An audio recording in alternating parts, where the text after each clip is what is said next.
Thank you, Jack Waters. We're back, we're live, we're ThinkTech, and it's Wednesday. Even if it's Wednesday before Thanksgiving, it's still Wednesday, which means we still talk about energy on Wednesday at 4 o'clock, and we talk, as usual, about Hawaii, the state of clean energy. My co-host, who is not yet here, but will be here soon, maybe, is Sharon Moriwaki of the Hawaii Energy Policy Forum. And our special guests tonight are, well, first our very special guest, Karl Fooks, who can talk about a program he's doing. And then we have Rob Deverturda from Hawaii Energy, talk about Hawaii Energy things. And then we have our case in chief, so to speak, Jeff Ono, the Consumer Advocate. Say hi. Hi. Good, thank you. And Robert Harris from the Sierra Club. Aloha. Thanks. Okay, getting to the agenda then. Karl, you're first up. Tell us about the Venture Capital, the VC Summit and Startup Paradise Demo Day program in the Sheraton Waikiki on December 4th. No, thanks, Jay, and appreciate the article you had in the paper the other day bringing attention to this. Every year we help host what we call the VC Summit. So it's a venture capital event where we bring together investors and companies, celebrate our accomplishments for the year. The special event this year is we're launching Startup Paradise. So the entrepreneurial community has come together over the last year or two and branded Hawaii as Startup Paradise. You know, as you know, the Pacific Northwest is Silicon Forest. Utah is Silicon Slopes. Perfect. LA has taken on Silicon Beach, et cetera, et cetera. Our community decided we're not going to be Silicon anything, and we're Startup Paradise. It's a great place to start your business, good place to grow your business. So there's going to be a panel to discuss what that means for the community, a video to launch that branding effort. So it should be quite exciting. After that, we've got some companies, TrueTags, if you're familiar with TrueTags, Cardax Pharmaceutical, and Context. And these three companies have raised significant venture capital. Is that Dan Luke? Yes. Okay. Yes, so TrueTags has raised over 10 million, Cardax around 5 million, and Context about 1.5 million or so. So each of them have a different story, but they've been successfully entering into the community, raising capital for their businesses. And then we have a keynote address by Don Dodge. From Google. He's an advisor to Google Ventures. He's also worked in the past with Microsoft. He's a startup evangelist, started up 3 or 4 companies of his own. He's in the flow. He understands what's going on. He's going to be able to talk to us about where Hawaii fits into broader trends in entrepreneurial and venture capital activity. And then following that is the grand event, which is the demo day for our Blue Startups Accelerator. That's the Pitch Fest. So we've got 6 companies pitching from that accelerator program, which was established earlier this year, and also the Energy Accelerator. I think they have 4 companies pitching. Oh, that's Don Lippert and Pictor. Exactly. So it's a great representation of the spectrum of startup activity in the state. Our investor community will be out there in force. We have a number of funds who will be at tables at lunchtime, prepared to meet with and discuss with entrepreneurs. They won't be wearing masks or anything. No, they're more more to tell who they are. They're happy to meet and find out what's going on in Hawaii. We are getting businesses started. We're getting businesses funded. Our investors are happy to find companies to invest in here in Hawaii. We are with you entirely, Karl. Great. Okay, if we bring a camera down? Absolutely. All right, we're going to check out what's happening. This is really important. As I wrote in the article, you know, we've lost ground, at least in my opinion, over the past few years. It's time to start up the bubble machine again, and I think you are doing exactly that. No, it's been a pretty active couple of years. You know, people don't realize it, and maybe we haven't done a good job communicating, but over the past 2 years, we've raised $21 million of investable funds. And we've been slowly deploying that money through different types of activities. So we want to stimulate very early stage startup activity through our accelerator programs. We're capitalizing seed funds. So we have a fund at the university for research and commercialization. We're about to capitalize a fund on Maui to invest statewide for startup software companies. And we're also working with Startup Capital Ventures on their second fund to keep them focused on Hawaii and investing in Hawaii. So they're a Series A later stage fund. And the State Pension Fund has a series of venture capital funds they have invested in. So they've allocated $25 million of their pension portfolio to Hawaii startup venture capital opportunities. That's terrific. And so those fund managers are spending time in Hawaii, meeting with Hawaii companies, and one of those funds did invest in a Hawaii company coming out of Blue Startups this past year. That's great. So a Happy to lot of hear that. activity going on. Yeah, I have to talk to you more. Yeah, you do. Find out the good side of things. Karl handles the good side of things, and it sounds like it's actually happening, and this is great. I think one of the interesting aspects of my article that I wrote is I always get the good news by email. People say, "Oh yeah, right, and then I get the other news by the postings, the anonymous postings with the handles on the newspaper, and boy, are they negative. They're still down. I mean, it's unanimous. They're still down on 221. 221 is tech. The whole thing is like rolled into one thing for a lot of people. And we've got to deal with that. We've got to change the way people think. Absolutely. So this $21 million investment program that I discussed, so this is not the state government going out and investing money into companies and trying to pick winners or losers. So what we do is we go into our community, we find out where our entrepreneurs are interested in starting businesses. We find capable fund managers. We work with them and help them raise funds. And a lot of them are now raising funds from locally based capital. So our purpose is to bring together local capital together with the state to catalyze a fund based in Hawaii, focused on building Hawaii portfolios. And so this is real capital, not tax credit subsidized. There's no risk mitigation or anything else. Good. It's a dollar for dollar. We take the same risk as the investor community. Investor community is taking the same risk as us. And we are getting very solid partners participating. Good. Great, Karl. Well, that's Karl Fooks.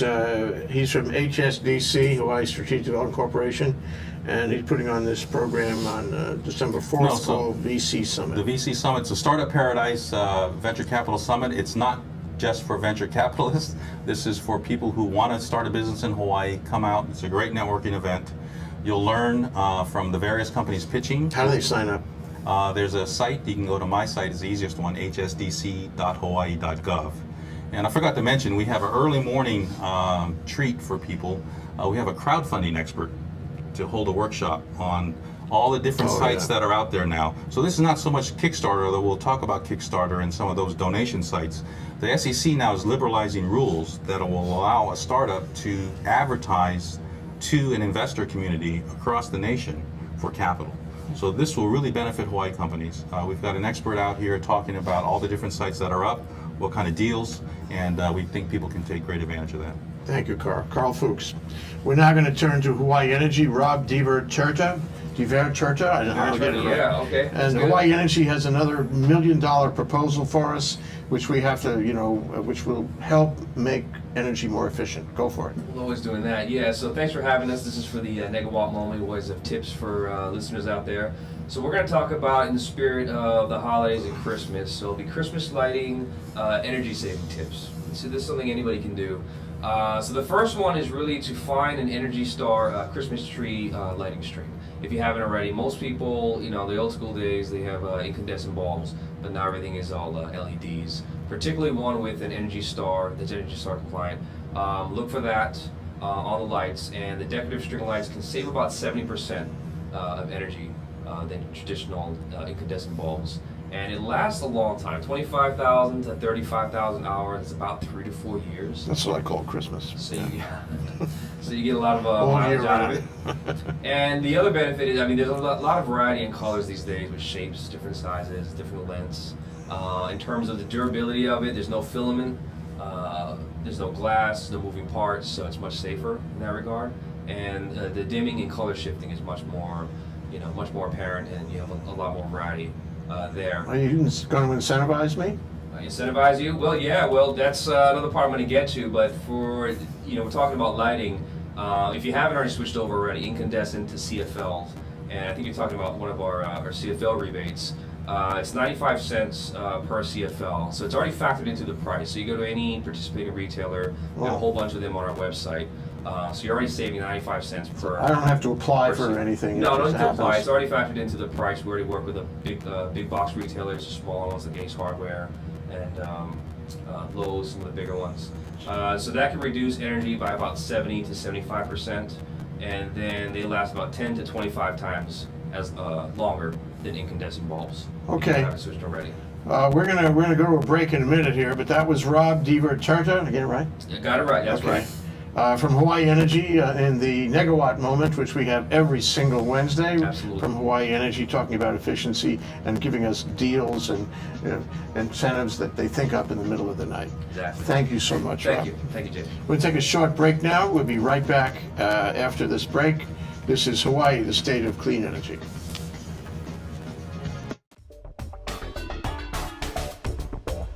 We want to thank our underwriters.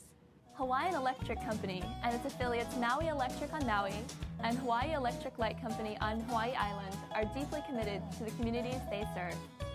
Galen Ho is a senior executive of BAE Systems, a global defense, security, and aerospace company. The High-Tech Development Corporation, the state's leading technology agency, attached to the Department of Business, Economic Development, and Tourism.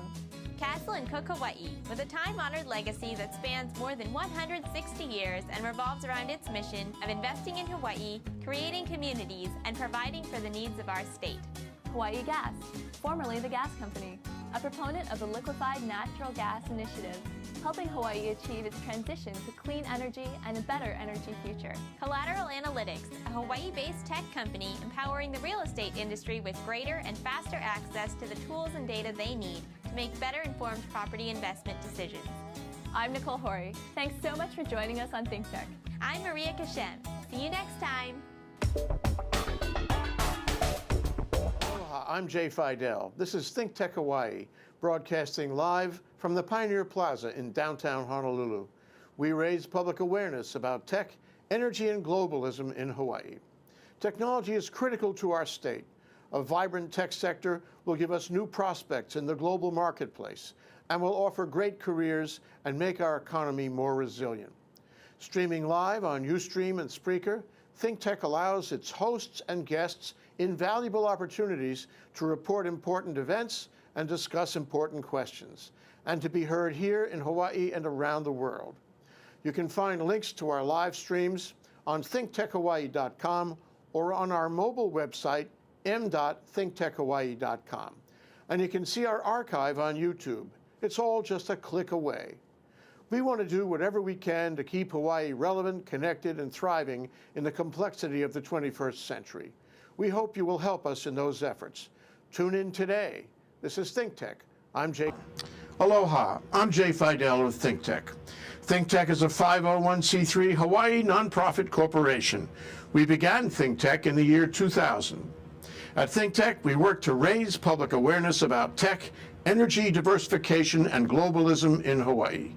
We do 20 live stream talk shows every business day, and we do a weekly TV show on OC16. We pay the bills with donations from our supporters. Won't you help us by making a donation? All you need to do is go to our website, thinktechhawaii.com, and click there on the Donate button. We hope that you like what we do and that you will support us and help us continue to do it. Thanks so much for watching and for helping. I'm Jay Fidell of ThinkTech. Aloha, my name is Dan Bauer and I'm the General Manager of the Plaza Club. The Plaza Club is Honolulu's premier business club. We're located in the heart of the financial district on historic Fort Street Mall. On the 20th and 21st floors atop the Pioneer Plaza are commanding skyline views along with our... Thank you, Jack Waters. Thank you, Leo Rodriguez. We're talking tonight about LNG. LNG, where are we? Here on ThinkTech in Hawaii, the state of clean energy, with our special guests, Jeff Ono, the consumer advocate, and Robert Harris of the Sierra Club. And we'd like to we'd like to solve all the problems. Okay, that's the commitment, gentlemen. We're going to identify and solve all the problems here tonight. So first, let's get your disposition on this. Jeff and I should be king for the day, and these problems will be resolved. Just don't worry about it. Right, 2 kings. Okay. And there's no problems in that idea. So let's get your disposition on it, Jeff. How do you feel about LNG? LNG, liquefied natural gas. Did you want me to say anything about what it is, or did you just launch right in? No, say what it is. I mean, to the extent that people don't know, it's liquefied natural gas. We've been considering it for some time. The mainland has found that it's cheap now, it's available with certain fracking procedures that Robert can tell us more about. it's real cheap, and the world is turning to liquefied natural gas. The question whether Hawaii should turn to liquefied natural gas as a fuel that will be significantly cheaper than anything we're using now. Well, okay, natural gas, as you said, it's in liquefied form to make it easily to transport. So what they do is they take natural gas and they chill it down to minus 260 degrees Fahrenheit, and it turns into a liquid form, which makes it you can ship it. And Hawaii is certainly looking at the possibility of importing LNG as a fuel source for our electric utility, and Hawaii Gas is also looking at it for its customers. And the reason is that right now it's so cheap. On the North American continent, the big breakthrough is in horizontal drilling, and so a great deal of natural gas has been extracted out of the earth, and producers are looking for places to send it. Right now, there's only one export terminal that's been approved by the Federal Energy Regulatory Commission, that's FERC. That's the Sabine Pass in Louisiana.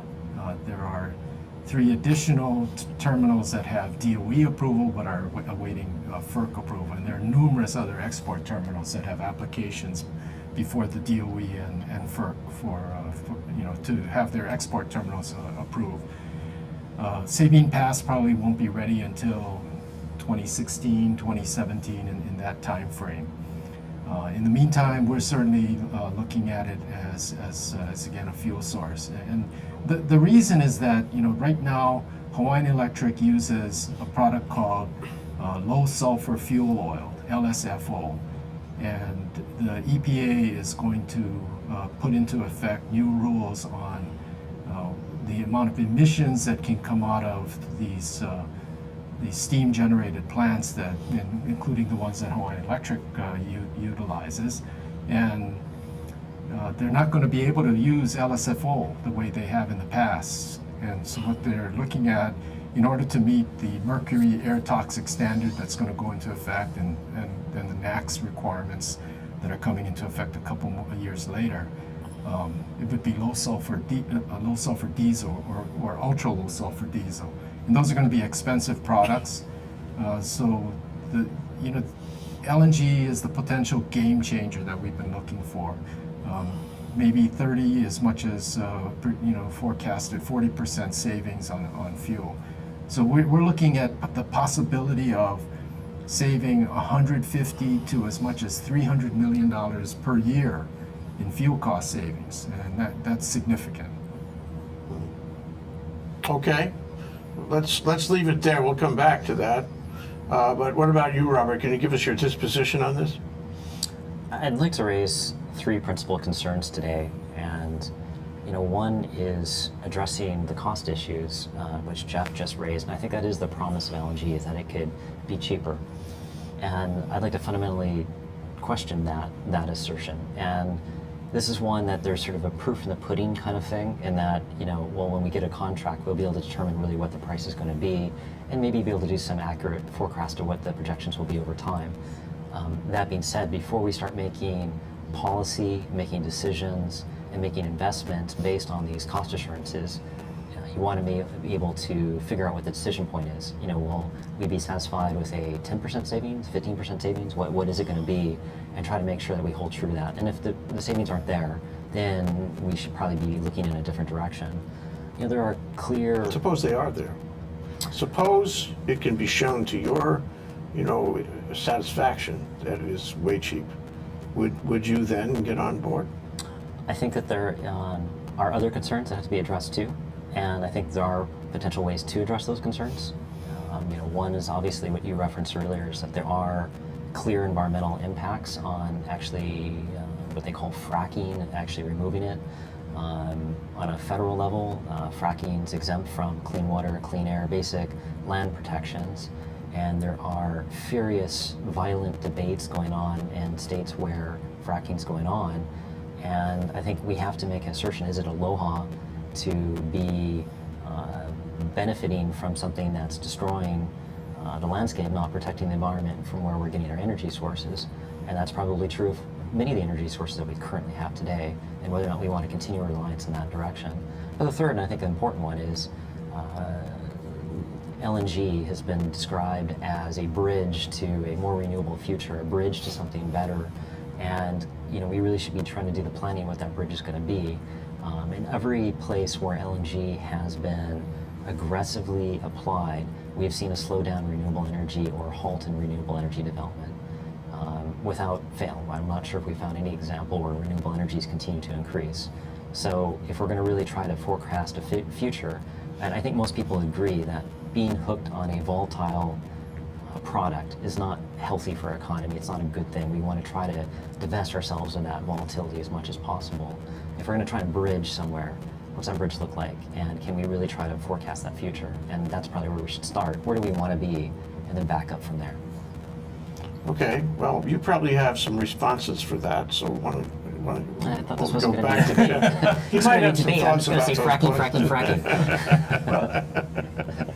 Well, let's talk about clean energy, because certainly burning natural gas has far fewer emissions than using fuel oil, diesel, or coal. So it will help with our carbon footprint. It would help with the amount of emissions that come out of these the electric utilities generation plants. The other thing, as Robert mentions, is we are looking at it as a bridge fuel, a bridge to renewable energy.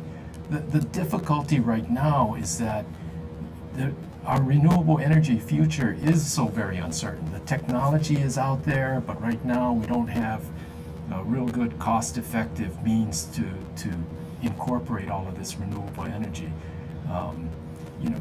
Wind farms, for example, right now the costs are coming down, but where are we going to site these wind farms? Communities don't want them nearby. Look what's happened in Waimea Valley. There's been a lot of objection to the Kauailoa wind farm that went in. Lanai Wind, the Lanai community has rose up against that particular project. So you really have to question what is our next renewable energy that we're going to be able to rely on. We're looking at storage options, but right now the storage technology is not cost effective. Look at the reports from HNEI about battery storage and pump storage hydro. We're just not there yet. So when we look at LNG, I think it has the potential to bridge us to a more renewable energy future. It's not meant to be permanent, and certainly that's one of the reasons why we're looking at a floating storage and regasification unit. When it's done, we'll sail it away and we'll restore the area to its original pristine condition, and we'll have renewable energy at that point. And that's the goal. So let me briefly address the cost issue in a little bit more depth. There have been a number of studies done here in Hawaii, and in large part these studies are pretty good. But one of the assertions that they continuously make is usually for every refinery, you have someone that is in a position I would analogize to being like in the corner office. They purchase the maximum amount, or the large bulk of the LNG, and so they get the sweetheart prices. And I think every report to date has said Hawaii doesn't have a big enough market to be that player. There's just no way we'll be able to get that type of deal. So we can't get them at those prices. We cannot get them at those prices. And there is an assumption that usually there can be a secondary player that basically sort of rides the coattails and takes the little bit extra, whatever's extra off that.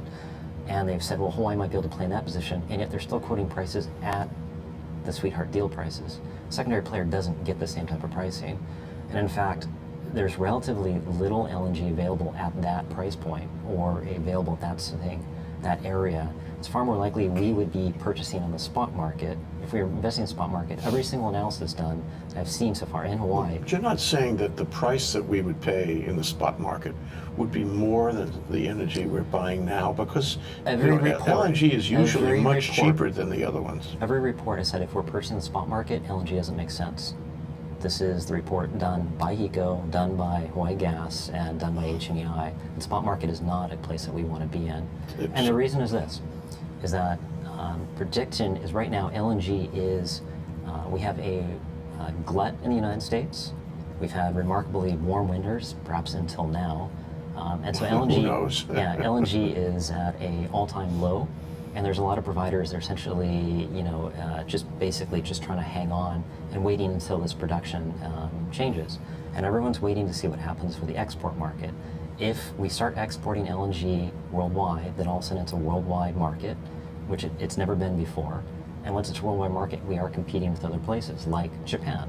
And Japan would love to buy LNG. And all of a sudden now, what's the difference between low sulfur diesel oil or LNG? It just becomes a world market. And if you're purchasing on the spot market, the pricing is really not going to be economical there. Okay, let's hold that thought. Sure. I think we're going to take a break, but when we come back, Jeff Ono is going to have his chance to deal with the price issues. So I am sure it will be a very interesting discussion. Well, let me Okay. just do one quick note. I mean, again, proof is in the pudding, right? This is something that will be proven, right? And it will be what it will be. But before we make decisions to invest, a major direction where we're going, that's something we have to consider. What is the value there before we make that choice? Well, that should be part of our discussion. That is, what goes first, and how do you pin the points down so you actually can move ahead?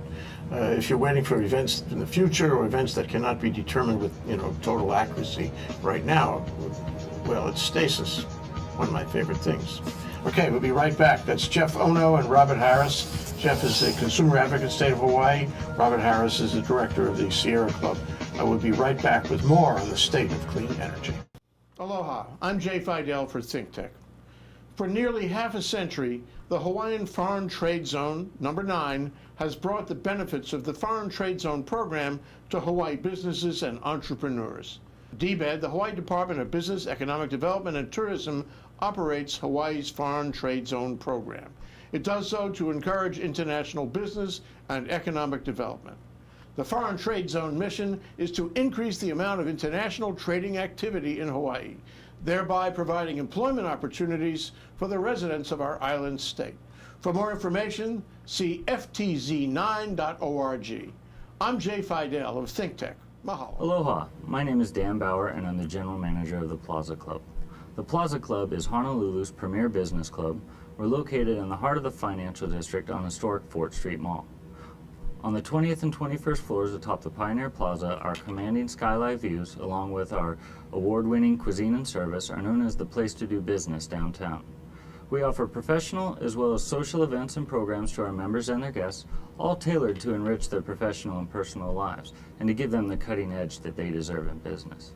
Why don't you consider becoming a member of the club?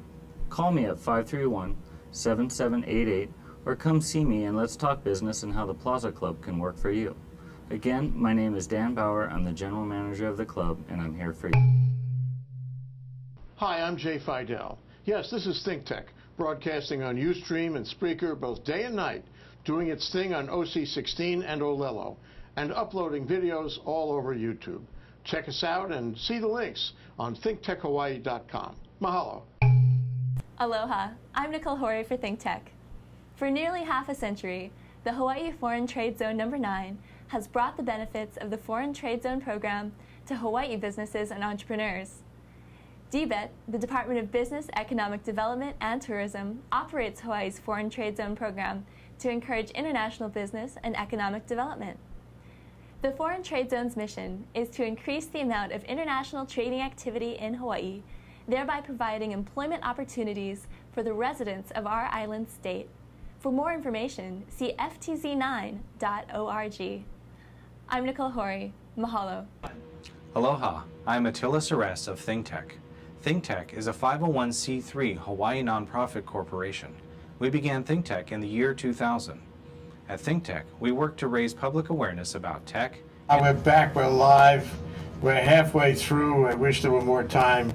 You know, this is the kind of conversation, we are going to come up with a solution, gentlemen, right? That's Jeff Ono, Consumer Advocate, and Robert Harris, the Sierra Club. We're talking about LNG, where are we? And if you didn't know, LNG is liquefied natural gas, something we've been talking about for, what, 2-3 years already, actually, as part of the Clean Energy Initiative, or as a, what do you want to call it, a bridge.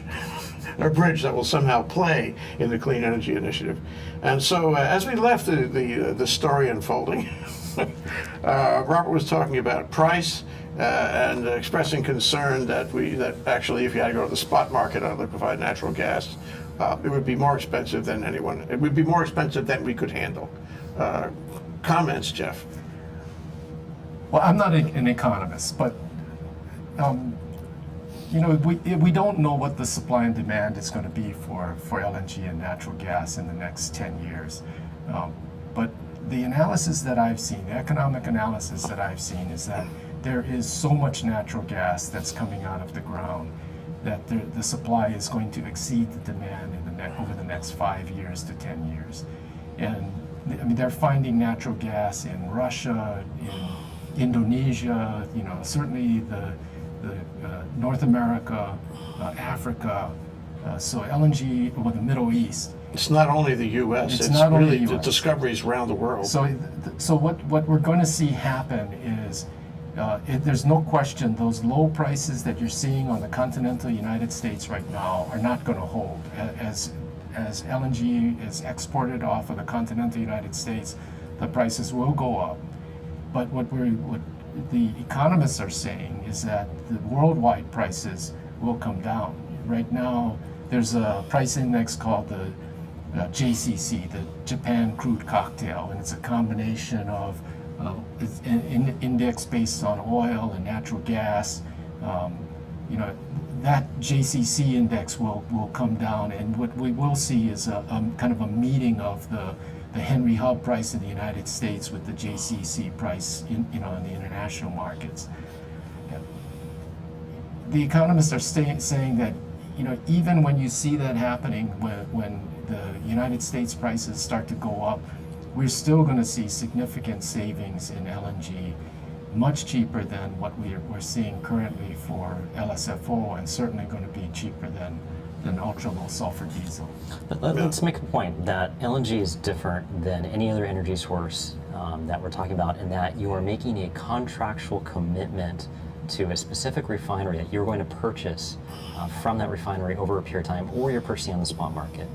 And you know, there's been now 3 reports, I think, you know, generally that have been released, HECOs and HNEIs, and I'm not sure if Hawaii Gas has put theirs out or not, but you know, I think they've been consistent in saying that if you're in the spot market, we will not see significant price savings in Hawaii over what today's pricing is.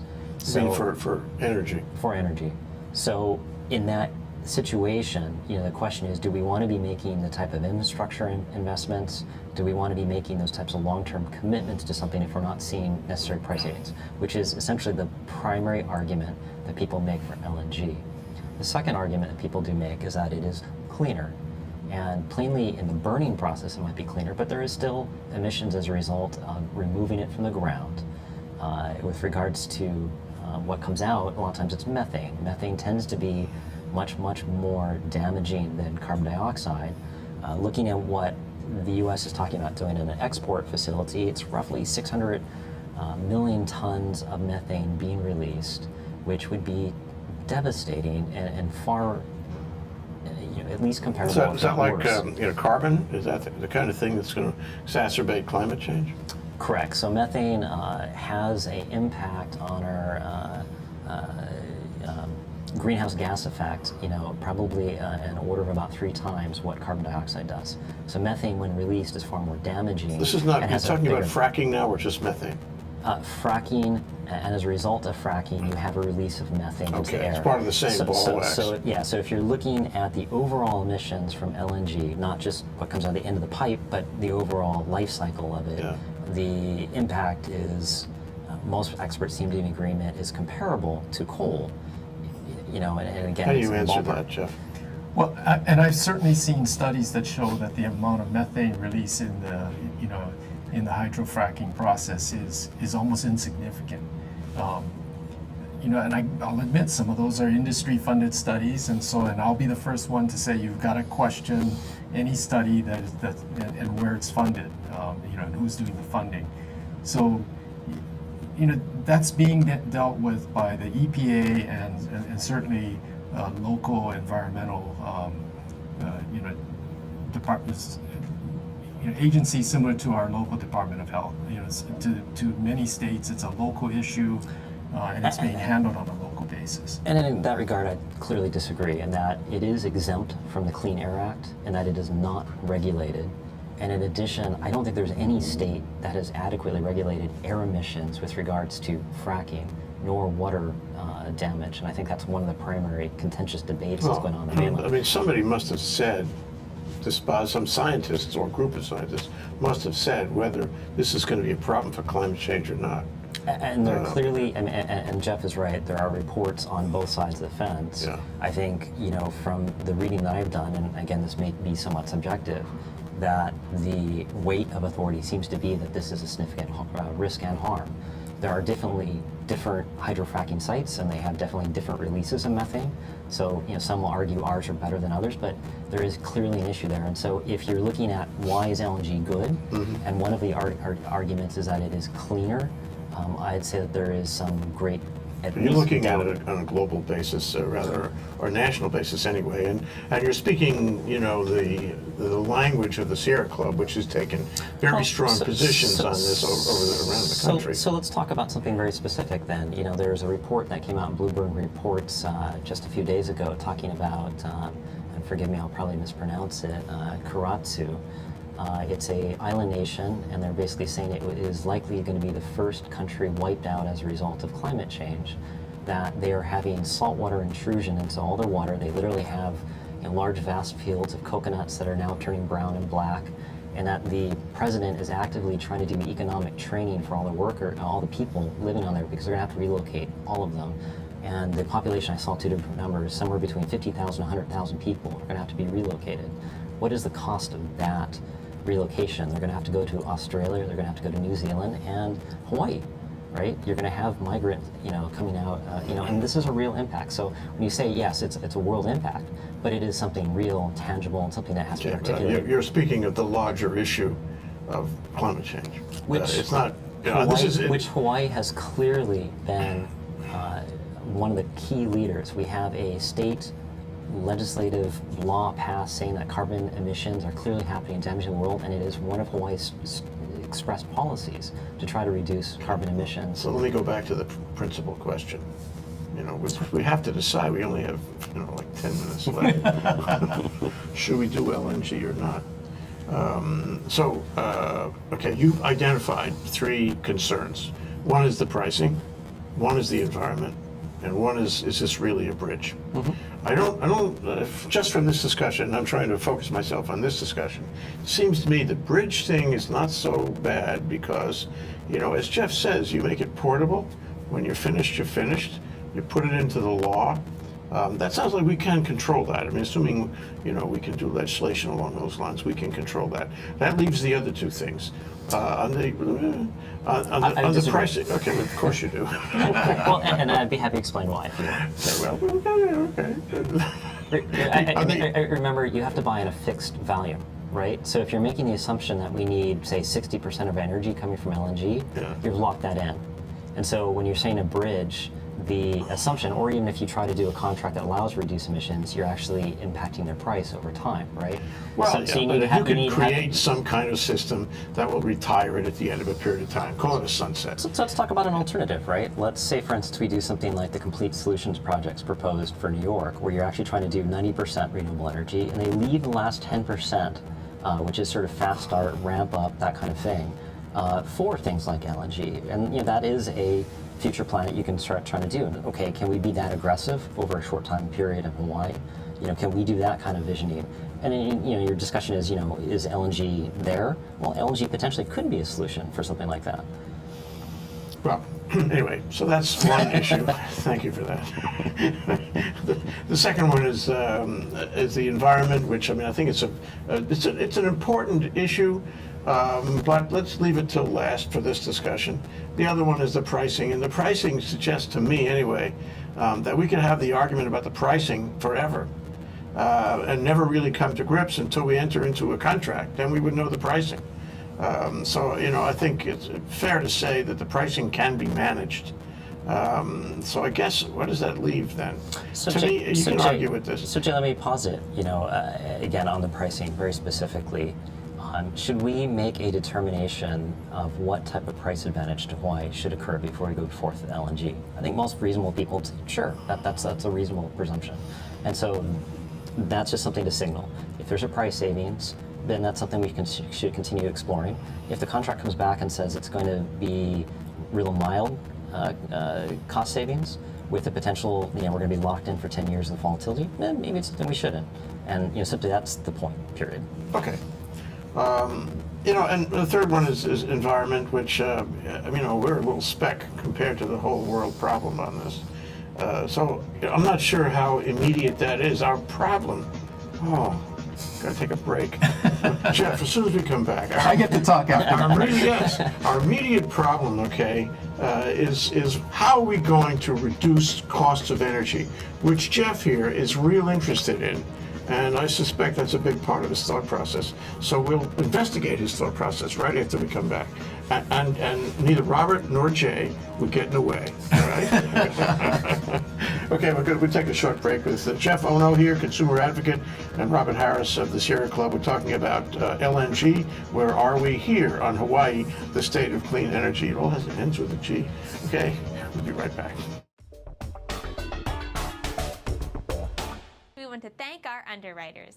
Hawaiian Electric Company and its affiliates Maui Electric on Maui and Hawaii Electric Light Company on Hawaii Island are deeply committed to the communities they serve.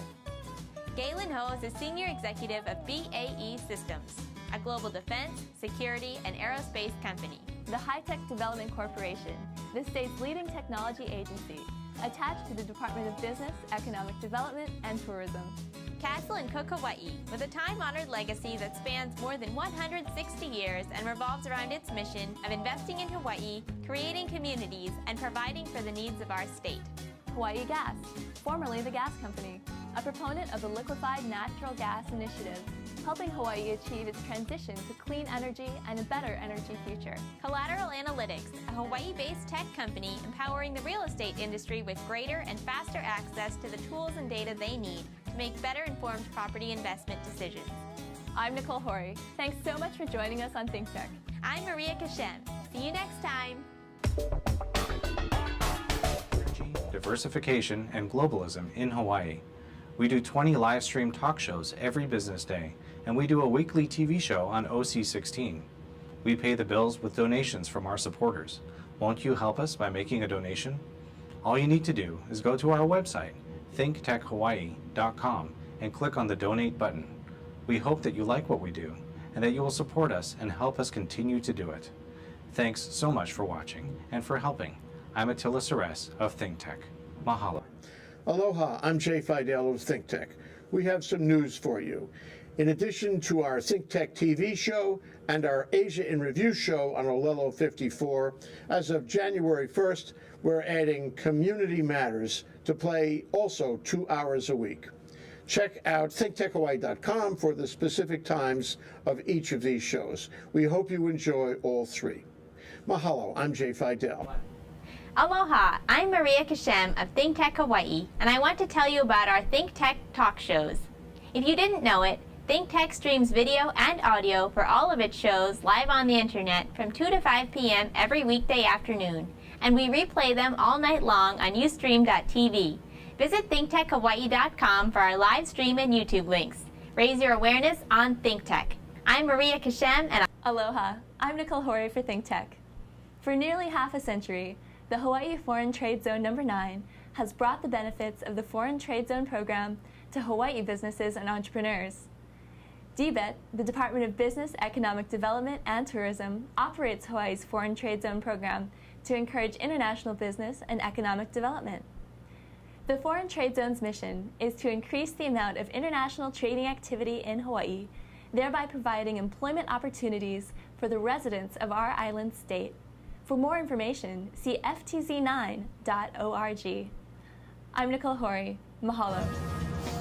Thank you, Jack. We're back with Jeff Ono, Consumer Advocate, and Robert Harris, the Sierra Club, talking about LNG, liquefied natural gas. Where are we? And as we left it before the break, Jeff was going to come in and try to put some of these issues to rest. What were we talking about? Well, the cost issue is to me that's the biggest issue. It's the potential game changer that we've been looking for to give consumers a real break on their electricity bills. And that's the biggest complaint everybody has. Their electricity bills are just too high.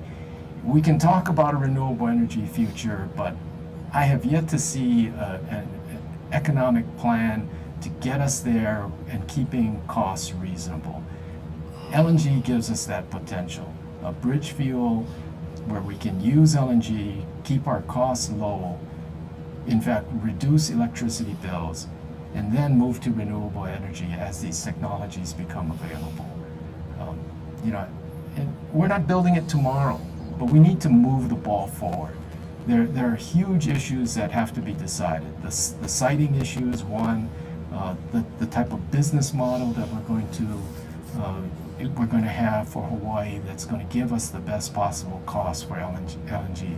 We have to decide these things, and that's what I'm saying. We need to keep those balls moving forward. If the cost turns out that when these export facilities start to roll out LNG and the costs go up to the point where it's not cost effective, I'm sure there are going to be off-ramps for Hawaii. And we can kill the project at that point. But let's not stop it now. We have to move it forward. We have to get the siting issue decided. We have to decide on a business model. There was an editorial in the paper Monday of this week, I think it was. Where are we? Wednesday, yeah. And the editorial was about solar. And one of the interesting points the Star Advertiser made about this is that people have expected that clean energy would be cheaper. Now, I don't know where they got that idea, because, it only takes a little logic to say if you're going to build a new system, somebody has to pay for the system.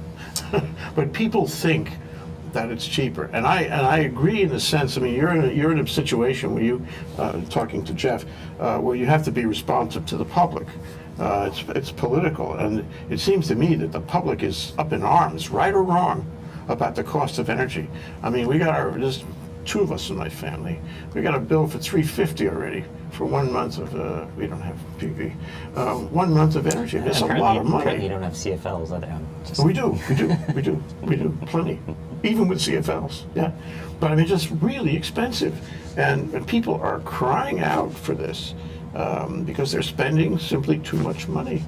And so, bottom line for the public, the electorate, the ones who Jeff is responding to, is we got to find a way to spend less money on energy. It doesn't matter what it is. Right now, it's crisis. Let's just point out, though, too, if you take a look at places like Texas, Idaho, these are not liberal progressive states, they have done massive investments in renewable energy because it is cheaper. They're getting wind at 4 cents a kilowatt. And there are some direct policy reasons here in Hawaii why we're not getting those kinds of great pricing. And those are the types of things I think we also have to be addressing, in that you don't just give up renewable energy and say because it's not cheaper. Well, it is cheaper. Are we doing it right? Theoretically, it's cheaper. Well, we now have roughly, I think Hiko just said 9% of consumers have switched to PV. Why? Because it is cheaper. Now, can we do it in a way that actually is beneficial to all ratepayers, that all ratepayers are seeing the benefits of that? I think those are kind of hard discussions that we're going to have. And I think there are some clear ways to do it. And, those are also, I think Jeff's point was don't stop the discussion on LNG. Fine. I think that's an entirely reasonable point. I think on the flip side, I don't want to see the discussions on other options stopped either, that LNG becomes the only thing talked about, because we are in a transformational state, that we are going to be making decisions on where we're going in the future that are going to have significant repercussions, and we can't be one-sided about it. We really have to have a robust discussion. That's a precautionary principle. As Jeff says, we got to move ahead and do something. So, to put it on the track of an ongoing discussion, while everybody gets to vent, new ideas and questions and calls for study and all that is going to get us nowhere. If I were king, I would make a decision on this one way or the other, but we're not doing that. We can't do that. Democracy, and it's Hawaii, the state of stasis. So what do we do, gentlemen? I make you king separately, I think. After this discussion, I'll have to be separate kings, okay? So you go first, and then Jeff can have the last word. I believe the consumer should always go first, and I've been talking too much. So Jeff, please there we go. It's a lawyer thing, You're going to let me go, Robert? I'm not going to let you have any time at the end. Well, if you're going to make me king, I think we keep moving on LNG. I think we keep moving on the undersea cable. You want to talk about incorporating greater renewable energy. I think the undersea cable is key to that. Without making that first connection, Oahu to somewhere, probably Oahu to Maui, with a 200 megawatt wind farm located somewhere on Maui, we're never going to see an undersea cable that's going to connect the Big Island and all its geothermal resources to Oahu. And that's going to be the ultimate goal for renewable energy. But in between then, we have to have something that's going to give ratepayers, the consumers, a real break on energy prices. And I think that's LNG. And that's why we're here to talk about it. And I think that's a key. And I do want to say that both of our utilities, Hawaiian Electric and Hawaii Gas, they're moving forward. Hawaiian Electric is looking at the siting issue. They're talking to the Navy about Pearl Harbor. Hawaii Gas has their what they consider to be a phased-in approach. They want to bring in LNG and what are called ISO containers, ship them in somewhat limited quantities to start with, and then ultimately get to bulk shipments. But the possibility for lowering our energy costs, not only for Oahu, but the neighbor islands is just too attractive to end the discussion about LNG now. Okay, it looks like he gave you a little time, Robert. Big mistake, Jeff. And respectfully, again, I agree. I don't think that there should be a termination discussion about LNG, nor am I proposing that we talk about it endlessly. I think there has to be a frank discussion, and frankly, that hasn't happened yet. Tell us how we have that. Tell us how we have that. Give us a way forward on this.